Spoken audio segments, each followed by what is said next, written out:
It's time to relax, grab a drink, pull up a chair by the hearth, and have a seat in the Scald Circle, and listen to the tale of how Johnny the Wham sleeps in money all the time, and Joe the Wimp shines and sees things, from North American Folklore, as told by Mynogan. Before we begin our story, we wanted to remind you that we release new tales for free every week.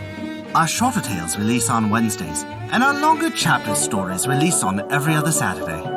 Find out where you can hear them on our website at thescaldcircle.com. And be certain to subscribe to us on Apple Podcasts, Google Podcasts, Podbean, Spotify, or whatever your favorite podcast app is.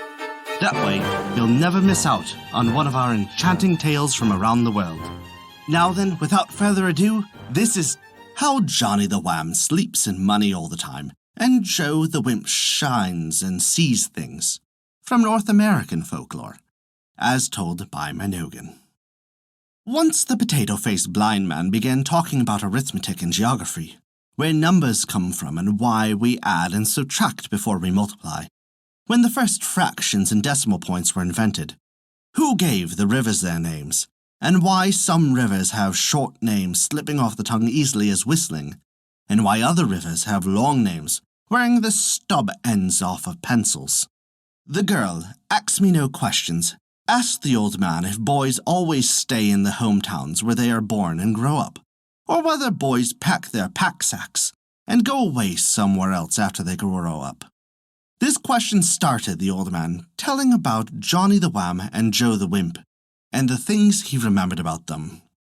Well, Johnny the Wham and Joe the Wimp are two boys who used to live here in the village of Liver and Onions before they went away. They grew up here, carving their initials, J.W., on wishbones and peanuts and wheelbarrows. And if anybody found a wishbone or a peanut or a wheelbarrow with the initials J.W. carved on it, he didn't know whether it was Johnny the Wham or Joe the Wimp. They met on summer days, put their hands in their pockets, and traded each other grasshoppers, learning to say yes and no. One kick and a spit meant yes. 2 kicks and a spit meant no. 1, 2, 3, 4, 5, 6 of a kick, and a spit meant the grasshopper was counting and learning numbers. They promised what they were going to do after they went away from the village. Johnny the Wham said, "Oh, I'm going to sleep in my money up to my knees with $1,000 bills all over me for a blanket." And Joe the Wimp said, I'm going to see things and shine, and I'm going to shine and see things. So they went away. They did what they said. They went up into the grasshopper country near the village of Eggs Over, where the grasshoppers were eating the corn in the fields without counting how much. They stayed in those fields till the grasshoppers learned to say yes and no and learned to count.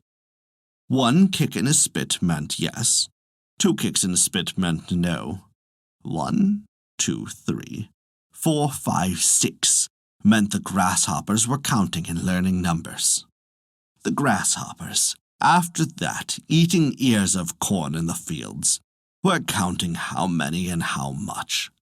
Today, Johnny the Wham sleeps in a room full of money in the big bank in the village of Eggs Over.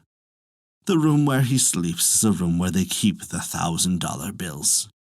He walks in $1,000 bills up to his knees at night before he goes to bed on the floor. A bundle of $1,000 bills is his pillow, and he covers himself like a man in a haystack or a straw stack with $1,000 bills. The paper money is piled around him in armfuls, and sticks up and stands out around him the same way as hay or straw. Well, you know what? Lizzie Lazarus, who talked with him in the village of Eggs Over last week. She says Johnny the Wham told her, "There is music in $1,000 bills. Before I go to sleep at night, and when I wake up in the morning, I listen to their music. They whisper and cry. They sing, 'Little O me, oh my' songs as they wriggle and rustle next to each other. A few with dirty faces, with torn ears, with patches and finger and thumbprints on their faces. They cry and whisper so it hurts to hear them, and often they shake all over laughing." I heard one dirty $1,000 bill say to another, spotted with patches and thumbprints, "They kiss us welcome when we come. They kiss us sweet goodbye when they go. They cry and whisper and laugh about things with special things and extra special things. You know, like pigeons and ponies and pigs. Special pigeons, ponies, pigs. Ooh, extra special pigeons, ponies and pigs. Cats and pups and monkeys. Big bags of cats, pups, monkeys. Extra big bags of special cats, pups, monkeys, jewelry, ice cream, bananas, pie, hats, shoes, shirts, dustpans, rat traps, coffee cups, handkerchiefs, safety pins. Oh, and diamonds. Bottles and big front doors with bells on. They cry and whisper and laugh about these things, and it never hurts unless the dirty $1,000 bills with torn ears and patches on their faces say to each other, "They kiss us welcome when we come.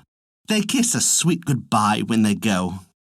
The old potato-faced man sat, saying nothing.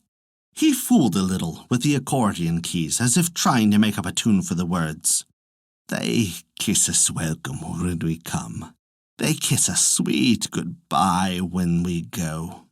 Ask Me No Questions looked at him with a soft look and said softly, Maybe you'll tell me about Joe the Wimp?" And he told her. Well, Joe the Wimp shines the doors in front of the bank.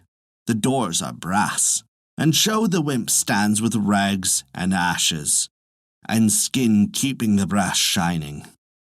The brass shines slick and shows everything on the street like a looking glass.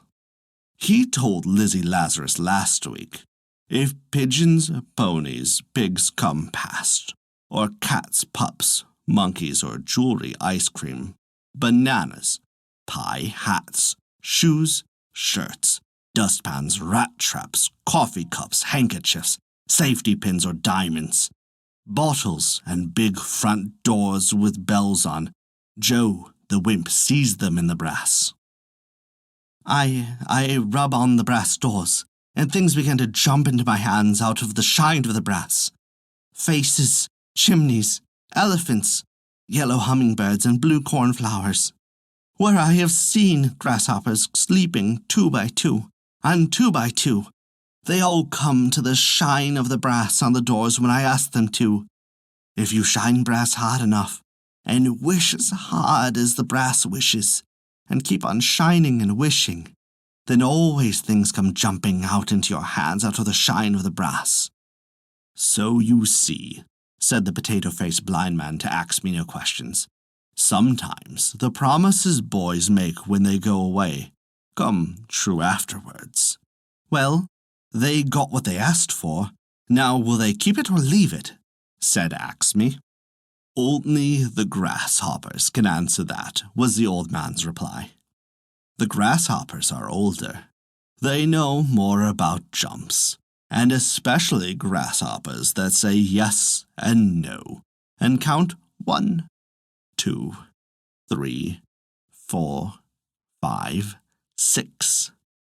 And then he sat, saying nothing, fooling with the accordion keys as if trying to make up a tune for the words. They kiss us welcome when we come. They kiss us sweet goodbye when they go. And that is the story of how Johnny the Wham sleeps in bunny all the time, and Joe the Wimp shines and sees things. Thank you for listening to our story. If you enjoyed it, we recommend taking a look at our Patreon page as noted in the description below. You can earn great rewards while also supporting us to keep these stories alive for future generations to come. Also remember to subscribe to us on your podcast application, and leave us a 5-star rating if you enjoyed the story. A special thank you to Kat for their support this month. Without your contribution, we wouldn't be able to continue these stories, and we truly appreciate it. Visit thescaldcircle.com to stay up to date with all of our current events, news, and much more. Not only that, but you can also visit our story archive of every tale we have told. It's sorted by origin and region for the convenience of your listening pleasure.